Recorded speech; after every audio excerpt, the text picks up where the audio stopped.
पहला सुपर 8 का match New Zealand के अगेंस्ट है और पाकिस्तान को स्लाइट एडवांटेज है। देखिए न्यूजीलैंड एक बहुत पावरफुल टीम बन चुके हुए हैं, एक छोटा सा मुल्क है मगर बड़े बड़े कारनामे अंजाम दे रहे हैं वो क्रिकेट में। सो पाकिस्तान को स्लाइट एडवांटेज ये है कि प्रेमदासा में मैच है, पाकिस्तान वहां पे पहले खेल चुके हैं, बड़ी बाउंड्री है, सो चौके छक्के लगाना जो है वो थोड़ा सा मुश्किल हो जाता है। सो एक तो पाकिस्तान को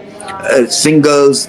डबल, तीन, इसके ऊपर तवज्जो ज्यादा देनी है उस क्रिकेट ग्राउंड में। और दूसरा ये कि आपको पिच के बारे में पता है, वहां गेंद ग्रिप करता है, वहां गेंद स्पिन भी करता है, तो स्पिन अनलीश करनी पड़ेगी न्यूजीलैंड के अगेंस्ट और देखना पड़ेगा कि वो कैसे खेलते हैं। मुझे ऐसा लगता है कि पाकिस्तान को अबाउट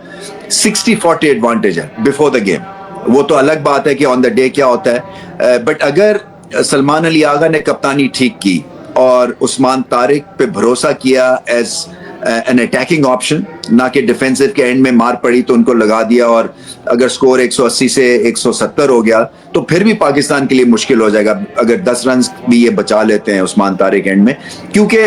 पाकिस्तान की कोशिश ये होनी चाहिए कि 150 में न्यूजीलैंड को आउट करें और इस अंदाज से इनको ये मैच खेलना है। और जैसे मैंने कहा कि इंडिया के खिलाफ भी जब पाकिस्तान ने बॉलिंग की तो डिग्री ऑफ स्पिन उस वक्त ज्यादा था निस्बतन सेकंड टाइम अराउंड। तो ये भी पाकिस्तान को सोचना है कि नेक्स्ट टाइम क्या आपको पहले बैटिंग करनी है, रन चेज जो है क्या पाकिस्तान की रियल डील है प्रेशर मैचेस में, या कि बॉलिंग के थ्रू जो है वो पहले जादू जगाएंगे, बैटिंग बाद में देखी जाएगी, मगर अगर जल्दी आउट कर दिया तो फिर बैटिंग पे कम प्रेशर पड़ेगा। एनीवे, इस वक्त टॉस पे नहीं जाते, इस वक्त जो मैं बात यही करना चाहता हूं कि पाकिस्तान को स्लाइट एडवांटेज है न्यूजीलैंड के खिलाफ, क्योंकि प्रेमदासा में वो पहला मैच खेल रहे हैं, पहली दफा वो श्रीलंका आएंगे, यूज टू होने में टाइम लगता है। यहाँ पे